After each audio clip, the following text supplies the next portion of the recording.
there's an entire club actually on Burnout, and I brought you up and I brought David Goggins as the process I go through, which is, my passion goes up and down. It dips. And I don't think I trust my own mind to tell me whether I'm getting close to burnout or exhaustion or not. I kind of go with the David Goggins model of, I mean, he's probably more applying it to running, but when it feels like your mind can't take any more, that you're just 40% at your capacity. Yeah. I mean, it's just like an arbitrary level. It's the Navy SEAL thing, right? The Navy SEAL thing. Yeah. I mean, you could put that at any percent, but it is remarkable that if you just take it one step at a time, just keep going. It's similar to this idea of a process. If you just trust the process and you just keep following, even if the passion goes up and down and so on, then ultimately, if you look in aggregate, the passion will increase. Yeah. Your self-satisfaction will increase. Yeah. I think, and if you have two things, this has been a big strategy of mine, so that you can, what you hope for is off phase alignment. Like that, it sometimes is in phase and that's a problem. But off phase alignment's good. So, okay, my research, I'm struggling, but my book stuff is going well. Right. And so when you add those two waves together, like, oh, we're doing pretty well. And then in other periods, like on my writing, I feel like I'm just not getting anywhere, but I've had some good papers. I'm feeling good over there. So having two things that can counteract each other. Now, sometimes they fall into sync and then it gets rough. Then when, when everything, because everything for me is cyclical, good periods, bad periods with all this stuff. So typically they don't coincide. So it helps compensate. When they do coincide, you get really high highs, like where everything's clicking, and then you get these really low lows where like your research is not working, your program's not clicking, you feel like you're nowhere with your writing, and then it's a little rougher.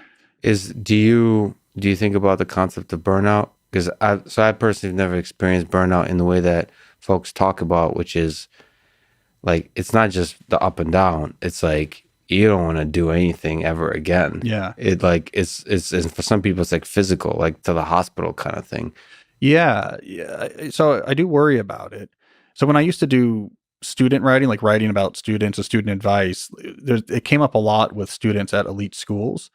And I used to call it deep procrastination, but it was a really vivid, very replicatable syndrome where they stop being able to do schoolwork. Yeah. Like this is due. And the professor gives you an extension, and the professor gives you an incomplete and says, you we're going to fail the course. You have to hand this in. And they can't do it. Right. It's like it's a complete stop on the ability to actually do work. Mm-hmm. And so I used to counsel students who had that issue. And often it was a combination of, at least is my best analysis, is you have just the physical and cognitive difficulties of, they're usually under a very hard load, right? They're doing too many majors, too many extracurriculars, just, really pushing themselves. And the motivation is not sufficiently intrinsic.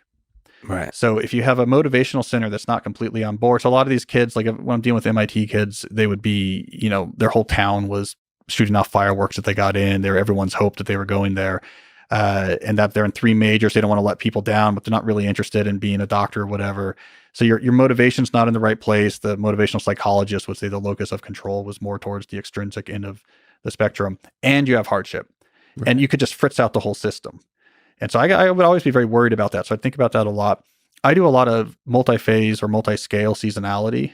So I'll go hard on something for a while, and then for a few weeks go easy. I'll have semesters that are hard and semesters that are easy, or I'll take the summer really low. So on multiple scales, and in the day I'll go really hard on something, but then have a hard cutoff at 5. So like every scale, it's all about rest and recovery, because I really want to avoid that. And I do burn out. I burnt out pretty recently. I get minor burnt outs. Like I had a couple papers that I was trying to work through for a deadline a few weeks ago, and I wasn't sleeping well, and there's some other things going on, and it knocks out of me. I get sick usually, is how I know I've pushed myself too far. Yeah. And so I kind of pulled it back. Now I'm doing this book launch. Then after this book launch, I'm pulling it back again. So I seasonality for rest and recovery, I think is crucial, and at every scale, daily, monthly, and then at the annual scale, like an easy summer, for example, I think is like a great idea if that's possible. Okay. You just made me realize that that's exactly what I do. Because I feel like I'm not even close to burnout or anything, even though I'm in chaos. Yeah. I feel the right exact ways of seasonality is not even the seasonality, but like you always have multiple seasons operating. It's like you said, like, because when you have a lot of cool shit going on, Yeah. there's always at least one thing that's a source of joy. That there's always a reason. I suppose the fundamental thing, and I've known people that suffer from depression too. The fundamental problem with like the experience of depression and burnout is like, why do like life is meaningless? Yeah. And I always have an answer of like why today could be cool. Yeah. And you have to contrive it, right? If you don't have it, you have to contrive it. Yeah. I think it's really important. Like, okay, well, this is going bad. So now is the time to start thinking about, I mean, look, I started a podcast during the pandemic. It's like, this is going pretty bad, but you know what? This could be something really interesting. Deep Questions with Cal Newport. And I do it all in that voice. I love the podcast, by the way. But I think David Foster Wallace said the key to life is to be unboreable. I've always kind of taken that to heart, which is like, you should be able to maybe artificially generate anything, like find something in your environment, in your surroundings, that's a source of joy. Like everything is fun. Yeah. Like, did you read The Pale King? It goes deep on boredom. It means it's like uncomfortable. It's like an uncomfortable meditation on boredom. Like the characters in that are just driven to the like extremes of. I just bought 3 books on boredom the other day, so now I'm really interested in this topic because I was anxious about my book launch happening this week. So I was like, okay, I need something else. So I have this idea for I might do it as an article first, but as a book. Like, okay, I need something cool to be thinking about because I was worried about like, I don't know, is the launch going to work? The pandemic, what's going to happen? I don't know if it's going to get to that. So this is exactly what we're talking about. So I went out and I bought a bunch of books and I'm beginning like a whole sort of intellectual exploration. Well, I think that's one of the profound ideas in deep work that you don't expand on too much is boredom. Yeah. Well, so deep work had a superficial idea about boredom, which was, I had this chapter called Embrace Boredom, and a very functionalist idea was basically you have to have some boredom in your regular schedule or your mind is going to form a Pavlovian connection between as soon as I feel boredom, I get stimuli. And once it forms that connection, it's never going to tolerate deep work. So there's this very pragmatic treatment of boredom of your mind better be used to the idea that sometimes you don't get stimuli because otherwise you can't write for 3 hours. Mm-hmm. Like it's just not going to tolerate it. But more recently, what I'm really interested in boredom is it as a fundamental human drive, right? Because it's incredibly uncomfortable. Mm-hmm. And think about the other things that are incredibly uncomfortable, like hunger or thirst. They serve a really important purpose for our species, right? Like if something is really distressing, there's a reason. Pain is really uncomfortable because we need to worry about getting injured. Thirst is really uncomfortable because we need water to survive. So what's boredom? Why is that uncomfortable? And I've been interested in this notion that boredom is about driving us towards productive action. Like as a species, I mean, think about it. Like what got us to actually take advantage of these brains? What got us to actually work with fire? What got us to start shaping stones into hand axes and figuring out if we could actually sharpen a stick sharp enough that we could throw it as a melee weapon or a distance weapon for hunting mammoth, right? Boredom drives us towards action. Mm-hmm. So now I'm fascinated by this fundamental action instinct because I have this theory that I'm working on that we're out of sync with it. Just like we have this drive for hunger, but then we introduced junk food and got out of sync with hunger and it makes us really unhealthy. We have this drive towards action, but then we overload ourselves and we have all of these distractions. And then that causes, it's like a cognitive action obesity type things because it short circuits this system that wants us to do things, but we put more things on our plate than we can possibly do. And then we're really frustrated we can't do them. And we're short circuiting all of our wires. So it all comes back to this question, well, what would be the ideal sort of amount of stuff to do and type of things to do? Mm-hmm. Like if we wanted to look back at our ancestral environment and say, if I could just build from scratch how much work I do and what I work on to be as in touch with that as like paleo people are trying to get their diets in touch with that. And so now it's something I made up. Yeah. But now I'm going deep on it. And one of my podcast listeners, I was talking about it on the show, and I was like, well, I'm trying to learn about animals and boredom. And she sent me this cool article from an animal behavioralist journal about what we know about human boredom versus animal boredom. So trying to figure out that puzzle is the wave that's high so I can get through the wave that's low of like, I don't know about this pandemic book launch and, Yeah. and my research, my research is stumbling a little bit because of the pandemic. And so I needed a nice, high. So there we go. There's a case study. Well, it's both a case study and a very interesting set of concepts because I didn't even realize that it's so simple. I'm one of the people that has a interesting push and pull dynamic with hunger, trying to understand the hunger with myself. Like I probably have an unhealthy relationship with food. I don't know. But there's probably a perfect, that's a nice way to think about diet as action. There's probably an optimal diet response to the experience that our body's telling us, the signal that our body's sending, which is hunger. Yeah. And in that same way, boredom is sending a signal. And most of our intellectual activities in this world, our creative activities, are essentially a response to that signal. Yeah. And think about this analogy that we have this hunger instinct that junk food short circuits. Yes. Right. It's like, oh, well, we'll satisfy that hyper palatably and it doesn't end up well. Now think about modern attention engineered, digitally mediated entertainment. We have this boredom instinct. Oh, we can take care of that with a hyper palatable alternative. Is that going to lead to a similar problem? So I've been fasting a lot lately. Like I'm doing eating once a day. I've been doing that for over a month. Just eating one meal a day and primarily meat. But it's very fasting has been incredible for me, for focus, for well-being, for feel.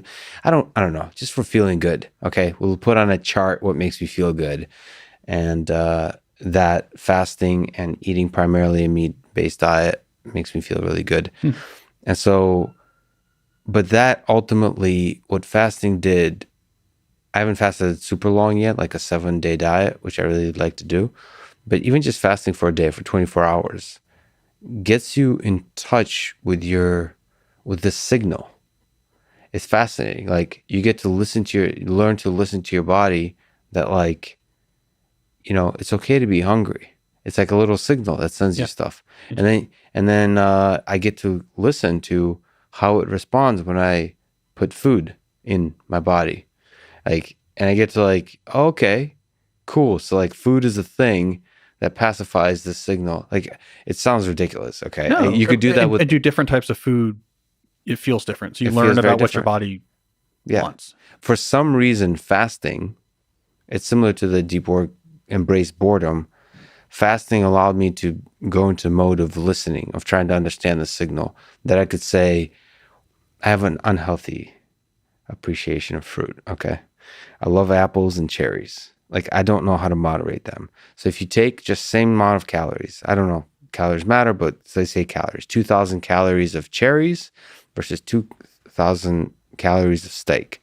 If I eat 2,000 calories of steak, maybe with just a little bit of like green beans or cauliflower, I'm going to feel really good, fulfilled, focused, and happy. Yeah. If I eat cherries, I'm going to wake up behind a dumpster crying with like naked and like it's just hits all around. Yeah, with everything. Your face, yeah. And it's just like bloated, just not and unhappy, and also the mood swings up and down.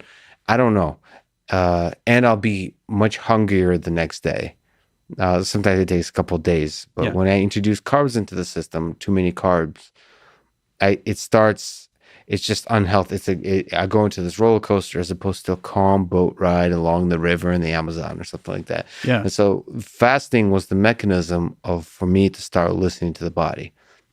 I wonder if you can do that same kind of, I guess that's what meditation a little bit is. A little bit, but yeah, listen to boredom. But so 2 years ago, I had a book out called Digital Minimalism. And one of the things I was recommending that people do is basically a 30-day fast, but from digital personal entertainment, social media, online videos, anything that captures your attention and dispels boredom. And people were thinking like, oh, this is a detox. Like, I just want to teach your body not to need the distraction or this or that. But it really wasn't what I was interested in. I wanted there to be space that you could listen to your boredom. Like, okay, I can't just dispel it. I can't just look at the screen and revel in it a little bit and start to listen to it and say, what is this really pushing me towards? Mm-hmm. And you take the new stuff, the new technology off the table and sort of ask, what is this? What am I craving? Like, what's the activity equivalent of 2,000 calories of meat with a little bit of green beans on the side? And I had 1,700 people go through this experiment, like spend 30 days doing this. And it's hard at first, but then they get used to listening to themselves and sort of seeking out, what is this really pushing me towards? And it was pushing people towards connection. It was pushing people towards, I just want to go be around other people. It was pushing people towards high quality leisure activities. Like, I want to go do something that's complicated. And it took weeks sometimes for them to get in touch with their boredom. But then it completely rewired how they thought about, what do I want to do with my time outside of work? And then the idea is, when you're done with that, then it was much easier to go back and completely change your digital life, because you have alternatives, right? You're not just trying to abstain from things you don't like, but that's basically a listening to boredom experiment. Like, just be there with the boredom and see where it drives you when you don't have, the digital Cheez-Its. Okay, so if I can't do that, where is it going to drive me? Well, I guess I kind of want to go to the library, which came up a lot, by the way. A lot of people rediscovered the library, With physical books. So like, you can just go borrow them, and like, there's like low pressure, and you can explore, and you bring them home, and then you read them, and you can like sit by the window and read them, and it's nice weather outside. And I used to do that 20 years ago. They're listening to boredom. Hey, if you like this video, I think you'll really like this one as well. Check it out.